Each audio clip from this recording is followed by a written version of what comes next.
వామ్మో రాత్రి టీవీ చూస్తుంటే చిన్న భయంగాలే. అటుకెళ్ళి వాళ్ళు బాంబులేసుడు, ఇటుకెళ్ళి మనోళ్ళు కూల్చి పడేసుడు. మన ఇండియన్ ఆర్మీ ముంగట వాళ్ళెంత వాళ్ళ పవర్ ఎంత అని ధైర్యం తెచ్చుకొని నిమ్మలంగా ఉన్నారంతా. గా జవాన్లందరికీ జేజేలు చెప్పి ఇయాల్టి తీన్మార్ వార్తలు షురూ చేద్దాం. 400 డ్రోన్లు వేల్చేసిన భారత్, పాకిస్తాన్కు ముతోడ్ జవాబ్.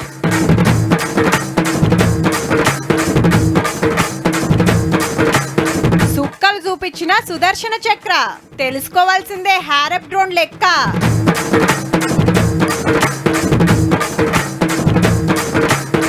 మీది రాష్ట్రాల సెక్యూరిటీ ఫుల్లు, బోర్డర్ల ఖాళీ చేపిస్తుండ్రు ఇల్లు.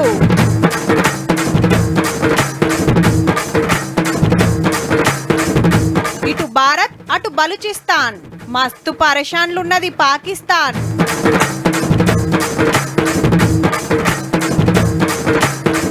ఐపీఎల్ పోటీలు వారం వాయిదా, పరిస్థితి ఇట్లనే ఉంటే గోవిందా. నీవ 4 మాటల షిత్తుల ఓడివైనా ఇంకా మారకుంటే ఎట్లరా నాయనా. ఉత్త పుణ్యానికి మాతోటి పెట్టుకునే బదిలి మంచిగా పైసలతోటి మీ దేశం డెవలప్ చేసుకుంటే కాదా. అప్పుల కోసం షిప్ప పట్టుకొని తిరుగుడు అవసరమా చెప్పు. తినటానికి తిండే లేదట, చేస్తానికి జాబ్లే లేవట. ఉన్న పైసలన్నీ బాంబులకు తుపాకులకు పెడితే దివాలా తీయకుంటే ఏమైతుంది మరి. పబ్లిక్ గోసలు పడతామే కానీ టెర్రరిస్ట్ బడవగాలనైతే మంచిగా జాపుతుర్రు పో. చూస్తున్నాం మీ కథలు ఇంకెన్ని రోజులు.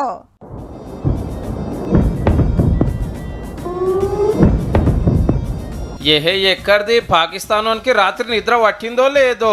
ఇండియాను చేస్తాం పొడి చేస్తామని డ్రోన్లు పంపిస్తే మనోళ్ళు రప్ప పడగొట్టిరు. మరి ఏడికెళ్ళి ఏమొచ్చేది కానీ పెట్టే ఖతర్నాక్ టెక్నాలజీ మన కాడున్నది కాబట్టి వచ్చినట్లు గాలినే వేల్చి పాడేసినాం.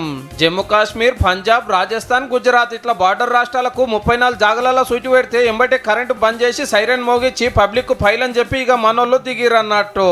300-400 డ్రోన్లు పొతం పెట్టిరంటే చూడండిగా.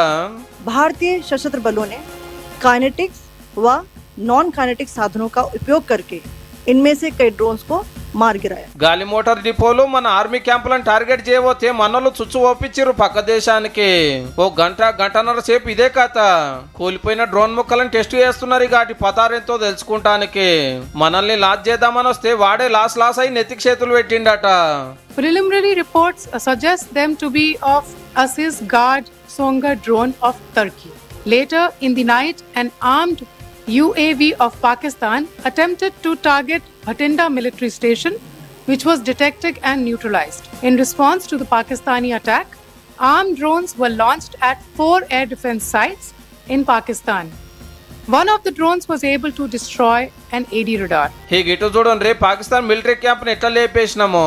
అంతేకాదు కాశ్మీర్ లో 7 టెర్రరిస్టులనే ఇష్టపడేసినాం. మన ఆర్మీ తోటి పెట్టుకున్నాడు శాతగాక పబ్లిక్ కు సూటి పెట్టిరు బడివగాళ్ళు. ఎందుకైనా మంచిదని బార్డర్లు ఉండేటోళ్ళ ఇల్లు ఖాళీ చేపించి ఇంకో కాడికి తీసుకుపోతున్నారు. బలగాలు కూడా బగ్గనే దిగినాయి. వాళ్ళు చేసినట్టే మనోళ్ళు చేస్తే లెక్క ఏరే ఉంటుండే మళ్ళా.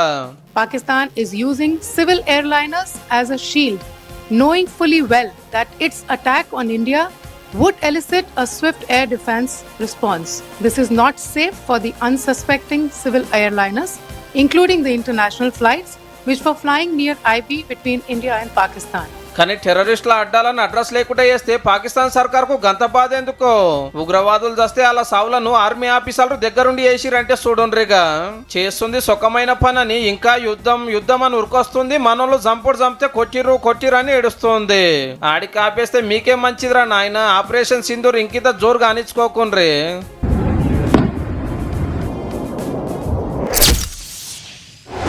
యుద్ధాలంటే వెనకట కత్తులు, కటార్లు, ఈటలు, బల్లాలు, గదలు వాడేటోళ్ళు. అప్పట్ల అశ్వబలం, గదెనుల్లా గుర్రాలు, గజబలం అంటే ఏనుగులు. సైన్యం ఎంత మంది ఉంటే అంత తోపులు అన్నట్టు. అటెనక తుపాకులు, నాటు బాంబులు. చిన్నగా గుర్రాలు, ఏనుగుల బదిలీ తీరొక్క బండ్లు తయారైనాయి. అదైనాక ట్యాంకర్లు, యుద్ధ విమానాలు, మిసైలు ఇట్లా ఎన్నో వచ్చినాయి. అన్ని దేశాల కాడ ఆతార్లు ఉన్నాయి. కానీ ఇప్పుడు చెప్పుకోవాల్సింది పాకిస్తాన్కు సుక్కలు చూపిస్తున్న మన వాటి గురించి. చూడురు మళ్ళా ఇంకింత ధైర్యం వస్తుంది.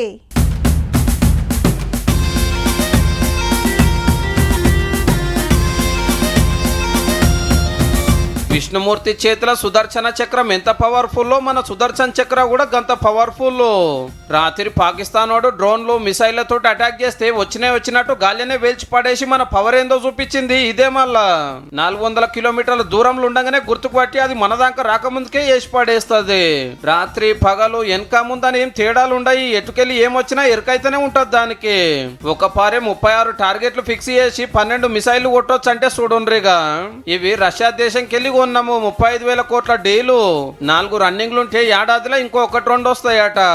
అసలు పేరు S-400, మనం పెట్టిన పేరు సుదర్శన చక్ర. పాకిస్తాన్ పని పట్టేతానికి కాశ్మీరు, రాజస్థాన్, గుజరాత్ బార్డర్లో దింపితే చైనోడు రాకుండా అస్సాంలో ఒకటి పెట్టిండ్రు. ये जो रेड रेड आप देख रहे हो ना, ये हमारे डिफेंस की है.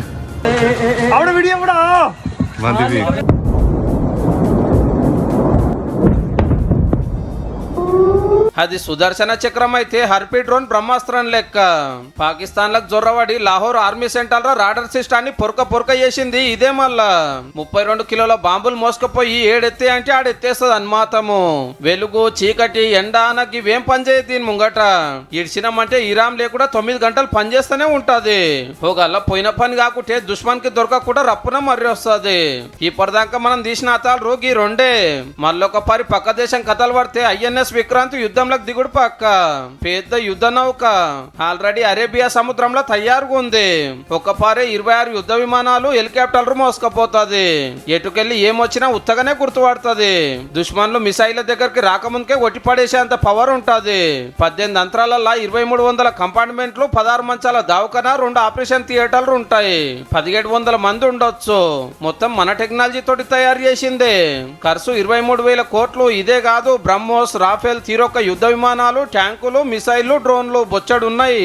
ఇవన్నీ తీసి ఎక్కడ రావద్దని కోరుకుందాము. గల్లా తీస్తామంటే ప్రపంచ దేశంలో పాకిస్తాన్ కు జాగా కష్టమే.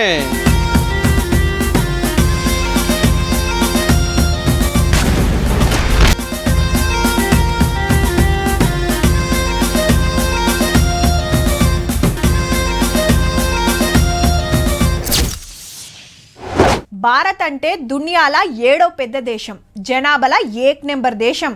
140 కోట్ల మంది జనాభా, 28 రాష్ట్రాలు. అన్ని దేశాలున్న మతాలుంటాయి, ఎన్నో కులాలుంటాయి, పద్ధతులుంటాయి. ఎవ్వల గొప్పతనం వాళ్ళకుంటది. కానీ దేశం అంటే సాలబ్బా, అందరం ఒక్కటై నిలబడతాం. ఆపతి కాలంలో జవాన్లకు ఇమ్మతిస్తాం.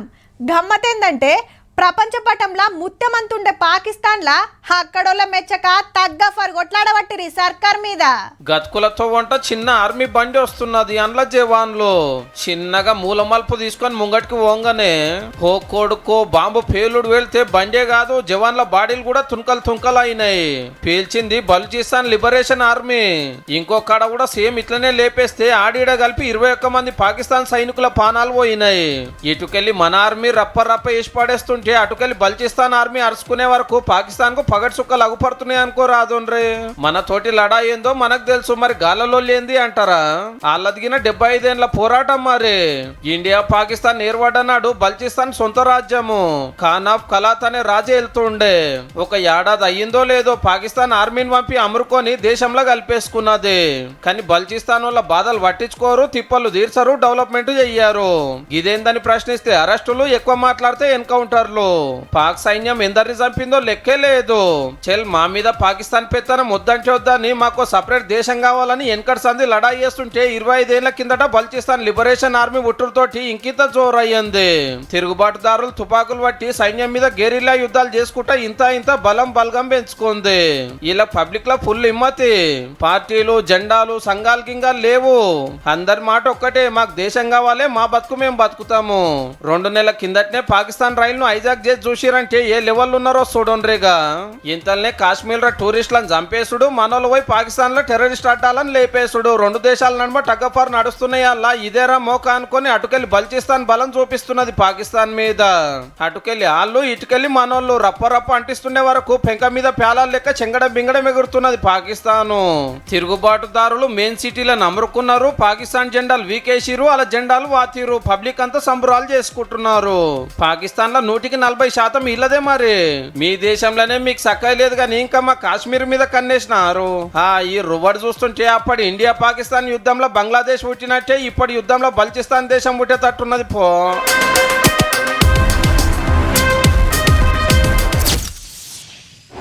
దాయాది దేశం సరిహద్దుల వెంబడి కాల్పులకు తెగబడుతుంది. మన భారత సైన్యం కూడా ధీటుగా జవాబిస్తుంది. పౌరులను అప్రమత్తం చేస్తూనే ఎలాంటి పరిస్థితునైనా ఎదుర్కొనేందుకు సన్నద్ధతతో ఉన్నది.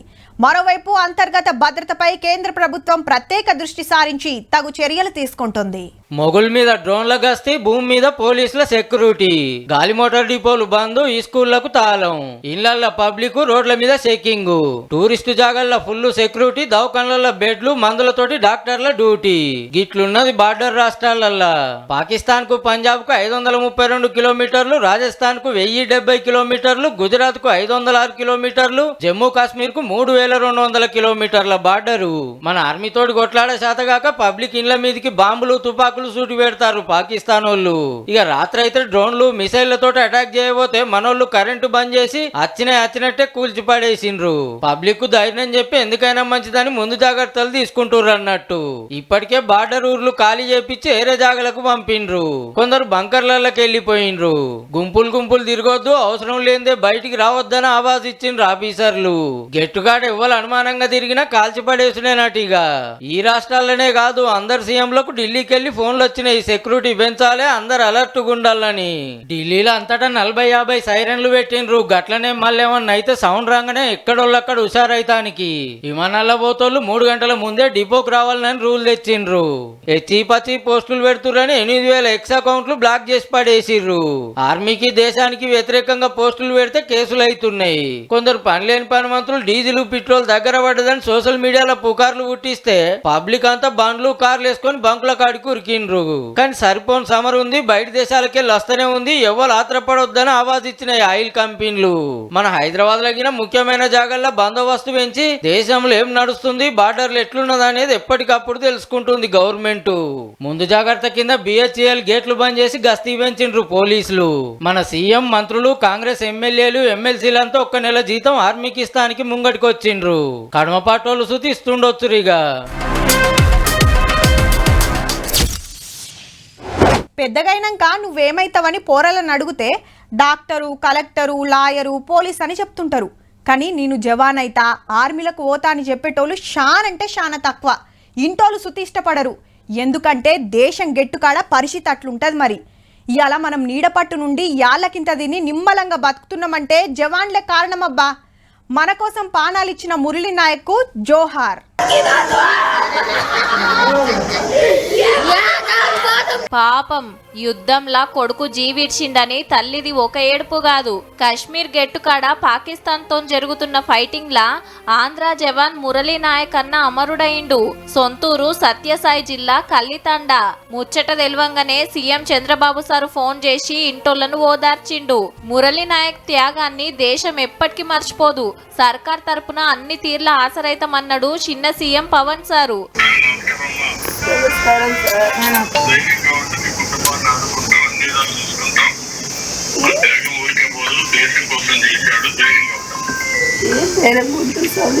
మంత్రులు సోషల్ మీడియాలో నివాళులర్పించిండ్రు. ఇంటికి పోయి ధైర్యం చెప్పిండ్రు. సర్కార్కెళ్ళి 5 లక్షల చెక్ ఇచ్చిండ్రు. ఎమ్మటే 3 ఏండ్ల కింద అగ్నివీర్ జవాన్ గా సైన్యంలో పోయిండట. మొన్నటి దాకా మహారాష్ట్ర నాసిక్ లో డ్యూటీ చేసిండు.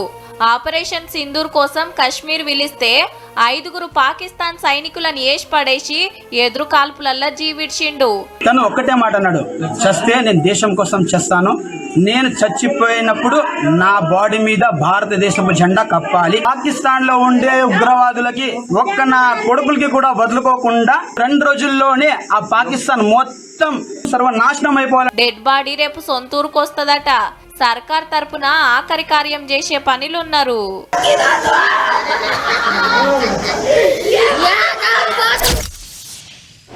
గుజరాత్ గెలుస్తుందని కొందరు, పక్క బెంగళూరు అని ఇంకొందరు, పంజాబే పవర్ చూపిస్తుందని కొందరు, బొంబాయిదే గెలుపని ఇంకొందరు. అవన్నీ కాదు, పక్క ఢిల్లీనే దంచి కొడితే చూడని ఒకలు, కలకత్తాకు సుత ఛాన్సులు ఉన్నాయని ఒకలు. మీరు కొట్లాడుకోర్రి, మేమైతే నిమ్మలంగానే ఉంటామని అటు చెన్నై, ఇటు హైదరాబాద్. పాకిస్తాన్కు మనకు యుద్ధం అవుతుంటే రాష్ట్రాలు కొట్లాడుకుండేందని పరిశాన్ కాకుర్రి. ఇవి కొట్లాడేది గ్రౌండ్లా. హౌ ఐపీఎల్ క్రికెట్ ముచ్చటే. అయితే ఆట లేదేం లేదు, ఇంటికి వన్రి అని మైదానం అంతా తిరుక్కుంటా ఇషారా చేయంగానే సీట్లకే లేచిపోతూనే ఉన్నారు అందరికందరూ. ఆట చూడని అని పాకిస్తాన్ డౌన్ అనుకుంటా ఇంటి బాట పట్టిండ్రు ఐపీఎల్ అభిమానులు. హిమాచల్ ప్రదేశ్ ధర్మశాలల రాత్రి క్రికెట్ పోటీలు నడుస్తాంటే ఇదే టైంలో పాకిస్తానోడు అటాక్ చేయబోయిండు మన దేశం మీద. ఏమటే బార్డర్ రాష్ట్రాలలో కరెంటు బంద్ చేసి పబ్లిక్ ఇండ్లకెళ్ళి రావద్దని ఆర్మీ ఆవాజ్ ఇచ్చింది. గీ ముచ్చట తెలవంగానే ఈడ సుత ఆటను నడిమిట్లనే ఆపేసి చూస్తానికి వచ్చిన వాళ్ళను ఇండ్లకు పంపించిర్రన్నట్టు. ఇవాళ అన్ని తీర్ల ఆలోచన చేసి ఐపీఎల్ పోటీలు 6 రోజులు బంద్ పెట్టాలని డిసైడ్ చేసిండ్రు. వేల మంది ఒక్క కాడికే వస్తారాయే. మళ్ళా ఏరే దేశాల క్రికెటర్లు చాలా మంది మనకాన్నే ఉండిరిప్పుడు. వాళ్ళందరికీ ఏం కాకుండా చూసుకోవాల్సిన జిమ్మెదారి మనదే కదా. ఆరం తర్వాత పరిస్థితి చూసి ఆడాలనా లేకుంటే మొత్తం బంద్ పెట్టాలనా అనేది గప్పుడు నిర్ణయం చేస్తారట. ఆవు మరి ఓ దిక్కు బార్డర్ల జవాన్లు దేశం కోసం కొట్లాడుతుంటే మనం స్టేడియంలో కూర్చొని ఎంజాయ్ చేసుడు సుత కరెక్ట్ కాదుల్లా.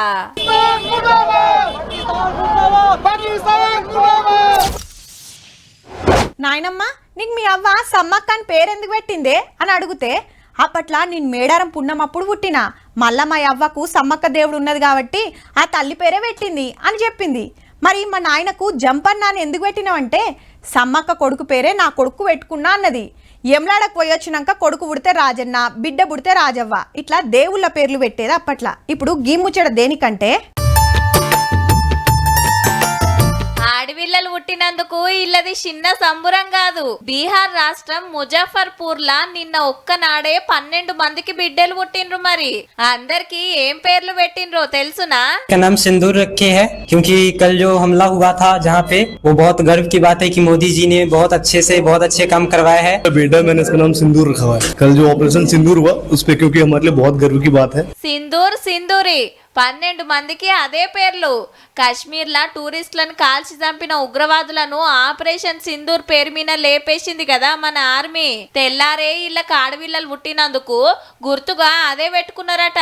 లెక్కకైతే కొడుకైనా బిడ్డకైనా తొట్టెల్లేసినాక పేర్లు పెడతారు. ఏం పేరు పెట్టాలని ఇంట్లో చర్చల మీద చర్చలు నడుస్తుంటాయి. కానీ వీళ్ళు సింధూర్ పేరు పెట్టి దేశం మీద జవాన్ల మీద పాయరాన్ని ఇట్లా సాటింపేసుకున్నారన్నట్టు.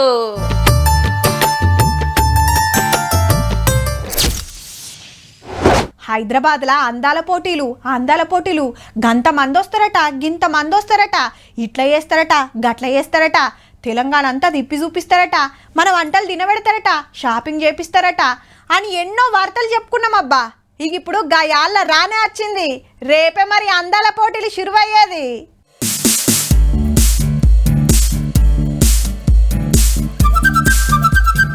రైట్, పొద్దుముఖంగా హైదరాబాద్ గచ్చిబౌలి ఇండోర్ స్టేడియంలా అందాల పోటీలు చాలైతాయి. 120 దేశాలకెళ్లి పోటీ పడతాండ్రు కిరీటం కోసం. సీఎం రేవంత్ రెడ్డి సారు, సెలబ్రిటీలు, సినిమోళ్ళు చాలా మంది వస్తారట ఓపెనింగ్ ప్రోగ్రామ్ కు. తెలంగాణ గీతం జయ జయ హే తెలంగాణ పాటను 50 మంది పిల్లలతోటి స్టేజ్ మీద వాడిస్తారు. అటెన్కా 250 మంది కళాకారులతోటి పేరెన డాన్సు, కొమ్ముకోయ, గుస్సాడి, ఒగ్గుడోలు, బంజారాల డాన్సులు, డప్పులు, ఇట్లా తీరొక్క దరువులు మోగుతాయి. టికెట్లు ఏం లేవు. తెలంగాణ టూరిజం వెబ్సైట్ లా ఆధార్ కార్డు తోటి రిజిస్టర్ చేసుకుంటే పాసులు ఇస్తారు ఫ్రీగానే. ఎవ్వరైనా తీసుకోవచ్చు. కాకుంటే 18 ఏండ్లు నిండినోళ్ళకే. దేశంలా పరిస్థితి మంచిగా లేదు కాబట్టి ఫుల్ సెక్యూరిటీ పెట్టిండ్రు. మనం దాదాపు 300-350 పీపుల్ మన డిప్లాయిడ్ ఉంటుంది. అది కాకుండా traffic deployment and separate other deployments కూడా ఉంటాయి. ఇయాల్టికైతే గింతే. రేపటి ముచ్చట రేపు చెప్పుకుందాం.